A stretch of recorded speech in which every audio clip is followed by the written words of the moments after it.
चलिए बच्चों पढ़ते हैं मिड पॉइंट थ्योरम, जो कि इस चैप्टर क्वाड्रिलेटरल का सबसे इम्पोर्टेंट थ्योरम है। ये बहुत ही इम्पोर्टेंट थ्योरम है और 8.2 जो चैप्टर है आपका इसी थ्योरम से और इसके कन्वर्स से ही आपका वो बनेगा। तो चलिए पढ़ते हैं। पहले तो क्या मिड पॉइंट थ्योरम का स्टेटमेंट क्या आता है। The line segment joining the midpoints. The line segment joining the midpoints of any two sides of a triangle is parallel to third side and equal to half of it. एक triangle में कितने sides होते हैं बच्चों? 3। उसमें से बोलता है किसी भी दो साइड का मिड पॉइंट लेना। एक ट्रायंगल का कोई भी दो साइड का मिड पॉइंट लो, उसको अगर आप मिड पॉइंट कराओगे तो एक लाइन सेगमेंट मिलेगा। तो जो बचा हुआ थर्ड साइड है उसका वो पैरेलल होगा और लेंथ में उसका क्या हो जाएगा? हाफ हो जाएगा।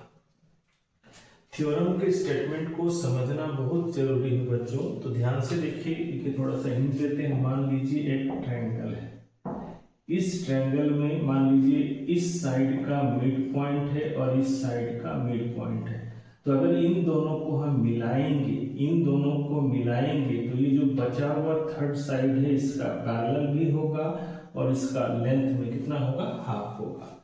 तो मिड पॉइंट थ्योरम का स्टेटमेंट क्या होगा बच्चों कि एक ट्रायंगल में कितने साइड्स? 3 साइड्स। उसके किसी भी दो साइड्स के मिड पॉइंट को मिलाने से जो लाइन सेगमेंट मिलेगा वो बचे हुए थर्ड साइड का पैरेलल भी होगा और लेंथ में कितना होगा? हाफ हो जाएगा। तो चलिए यहाँ पर चलते हैं। एक ट्रायंगल लिए बच्चों, एक ट्रायंगल क्या है? ABC। ये डॉटेड लाइन सब कंस्ट्रक्शन वाला पार्ट है बच्चों। ये ओरिजिनली आपका क्या है? गिवन वाला हिस्सा है ट्रायंगल ABC। AB का मिड पॉइंट D है और AC का मिड पॉइंट क्या है? E है। AB का मिड पॉइंट D और AC का मिड पॉइंट E। तो बच गया कौन? Third side BC। तो दोनों मिड पॉइंट को मिलाने से लाइन सेगमेंट क्या मिला? D, जो कि थर्ड साइड BC का पैरेलल भी है और लेंथ में कितना है? हाफ है। तो चलिए उसको लिखते हैं बच्चों। यहाँ तक तो आपको स्टेटमेंट और ये फिगर समझ में आया। देखिए यहाँ लिखे, a triangle ABC in which D and E are the mid points of AB and AC join D। एक ट्रायंगल है ABC जिसमें AB का मिड पॉइंट D है, AC का मिड पॉइंट E है और DE को हमने मिड कराया। तो सेकंड पार्ट थ्योरम का आप जानते हैं। To prove D is parallel to BC। D जो है थर्ड साइड BC का पैरेलल होगा और सेकंड प्रूफ करना है D इक्वल टू क्या है? Half BC। First part D parallel BC and second part D equal to क्या है? Half BC। कंस्ट्रक्शन करना होगा बच्चों इसमें। तो क्या किए कंस्ट्रक्शन में? Draw CF parallel to BA। Draw CF parallel to BA, comma when D is produced। D को जब हम आगे बढ़ाएं, ये पैरेलल लाइन को कहाँ मीट करता है? F पर। ड्रॉ कर रहे हैं CF पैरेलल किसका है? BA का। और जब हम D को प्रोड्यूस कर रहे हैं मतलब आगे बढ़ा रहे हैं तो पैरेलल लाइन को कहाँ मीट कर रहा है? F पर। तो कंस्ट्रक्शन को देखिए लिखे ड्रॉ CF पैरेलल है BA का when DE is produced it meet at क्या है? F। तो इस थ्योरम का तीनों हिस्सा आपको तो समझ में आ गया। स्टेटमेंट क्या है ये भी समझ में आया बच्चों। स्टेटमेंट जिसको हम लोग गिवन विद फिगर बोल रहे हैं, प्रूफ क्या करना है वो आपको बताए और कंस्ट्रक्शन हम लोग क्या किए उसको भी यहाँ लिख दिए।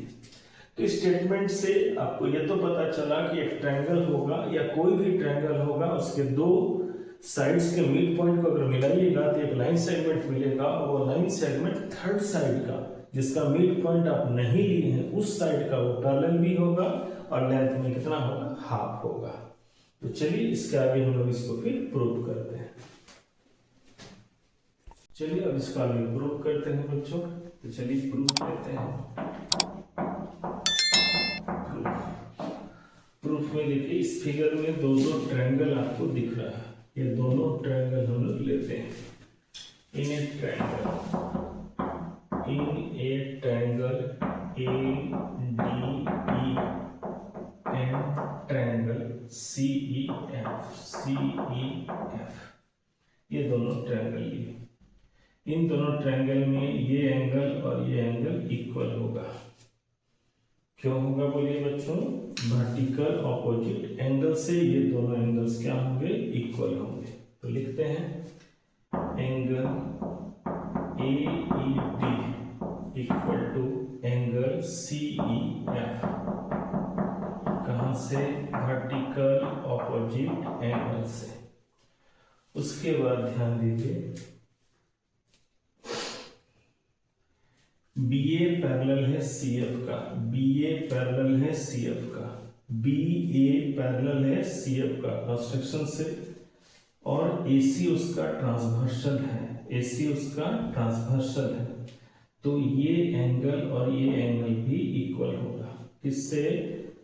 अल्टरनेट क्या है? इंटीरियर एंगल से। चलिए लिखते हैं angle DAE equal to angle ECF किससे? अल्टरनेट इंटीरियर एंगल से। अल्टरनेट इंटीरियर एंगल से ये एंगल और ये एंगल आपका इक्वल हो गया। नेक्स्ट चलते हैं, देखिए AC का मिड पॉइंट हम लोग क्या लिए हैं? E। तो क्या आएगा? AE equal to EC। कहां से? गिवन। गिवन तो समझ रहे हैं बच्चों, क्योंकि आपको स्टार्टिंग में ही दिया हुआ था थ्योरम के स्टेटमेंट में कि AC का मिड पॉइंट कौन है? E है, यानी कि AE इक्वल टू क्या होगा? EC। तो ध्यान दीजिए, दो एंगल और दोनों एंगल जिस साइड पर बना है वही साइड इक्वल है। दो एंगल और दोनों एंगल जिस साइड पर बने हैं वही साइड आपका इक्वल है, तो दोनों ट्रायंगल कॉन्ग्रुएंस होगा। कौन से क्राइटेरिया से? एंगल साइड एंगल से। चलिए लिखते हैं, सो ट्रायंगल ADE कॉन्ग्रुएंस हुआ ट्रायंगल CEF का। ADE ट्रायंगल CEF के किससे?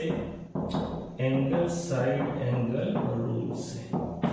तो ये जैसे ही दोनों आपका क्या हुआ?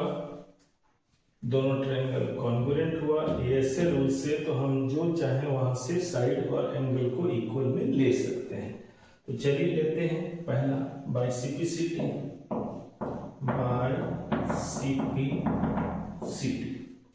पहले तो लेते हैं AD इक्वल टू क्या है? CF। AD equal to CF। देखिए ये वाला और ये वाला इक्वल हुआ। दूसरा ले लेते हैं क्या? D इक्वल टू क्या है? EF। D equal to EF। D equal to EF। अब चलिए चलते हैं नाम करके करते हैं बच्चों। नाम AD equal to DB। AD equal to DB ये गिवन है, और AD इक्वल टू क्या आया है? CF। ये किससे आया है? CP से। तो AD इक्वल टू DB और AD इक्वल टू CF, यानी कि DB इक्वल टू क्या होगा? CF। So DB equal to क्या हुआ? CF। ध्यान दीजिए, AD बराबर है DB का। क्यों? क्योंकि AB का मिड पॉइंट कौन है? D है। AD बराबर है CF का, यानी कि DB इक्वल टू क्या हो जाएगा? CF। ये यहां आ गया। अब ध्यान दीजिए, BA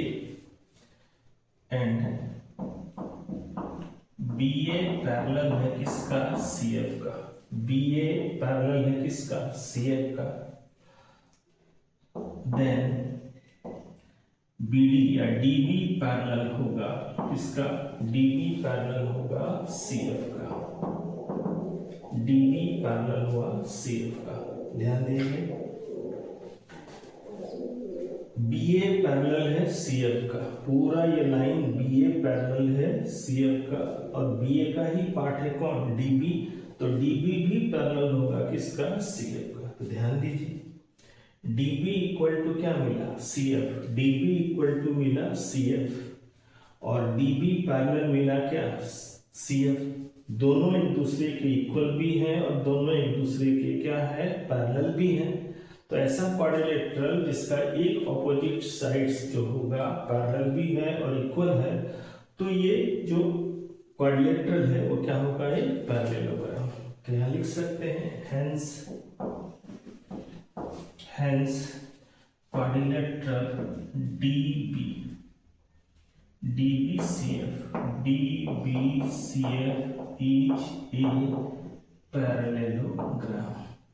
ध्यान देंगे DB पैरेलल है CF का और DB इक्वल टू CF, तो ऐसा क्वाड्रिलेटरल जिसका एक ऑपोजिट साइड्स का पेयर इक्वल भी है और पैरेलल भी है, तो वो क्या बन जाएगा, DBCF एक पैरेललोग्राम।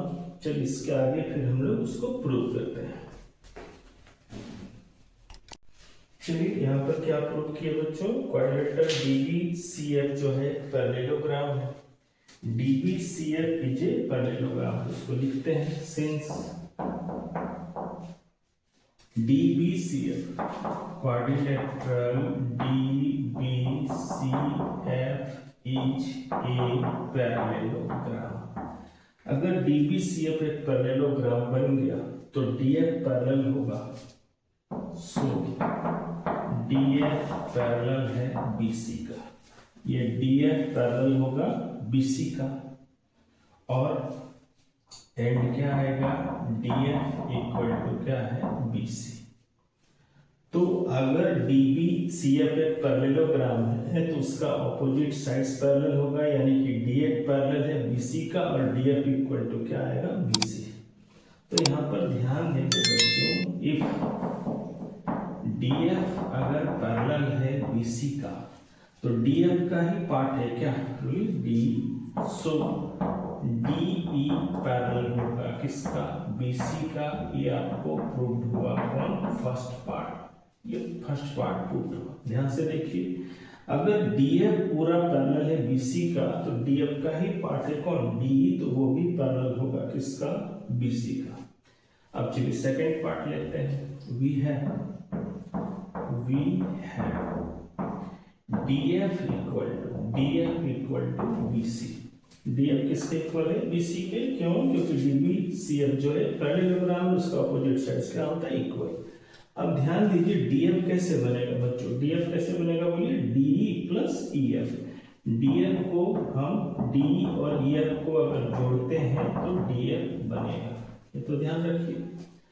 और DE और DF क्योंकि यहाँ पर इक्वल है, DE और DF यहाँ पर हम इक्वल प्रूव किए हैं किससे, सिंप्लिसिटी से। तो चूंकि हमको प्रूफ में DE रखना है तो EF के जगह पर हम क्या रख दे रहे हैं, D plus D equal to BC। क्यों, क्योंकि DE इक्वल है किसका, EF का। D और EF इक्वल है, सिंप्लिसिटी से हम लोग लाए हैं, और चूंकि प्रूफ में DE equal to half BC proof करना है, इसलिए EF को हम लोग इसमें कन्वर्ट कर दिए, DE को यहाँ रीजन दे दिए, क्योंकि DE इक्वल टू क्या है, EF। D और D को ऐड कीजिएगा तो क्या आएगा, 2D इक्वल टू क्या है, BC। 2 इधर मल्टीप्लाई में उधर जाएगा तो क्या बनेगा, बोलिए हाफ, तो D इक्वल टू क्या हुआ, हाफ BC। ये प्रूफ इस तरह से ये प्रूव हुआ कौन, सेकंड पार्ट। तो देखिए फर्स्ट पार्ट और सेकंड पार्ट दोनों ही आपका आराम से प्रूव हो गया। तो ध्यान देंगे बच्चों इसमें, इस थ्योरम में, जो कि इस चैप्टर का सबसे, क्वाड्रेटिक चैप्टर का सबसे इंपॉर्टेंट थ्योरम में आता है। इस थ्योरम में बोल रहा है क्या कि कोई भी एक ट्रायंगल्स का, कोई भी एक ट्रायंगल है और उसका किसी भी दो साइड का मिड पॉइंट को अगर आप मीट कराइएगा तो जो एक लाइन सेगमेंट मिलेगा वो लाइन सेगमेंट थर्ड साइड का क्या होगा, पैरेलल भी होगा और लेंथ में क्या हो जाएगा, हाफ हो जाएगा। तो इस तरह से देखिए यहाँ पर ये थ्योरम हम लोग प्रूव किए हैं। ध्यान से देखिए बच्चों, ये आपको आराम से समझ में आ जाएगा।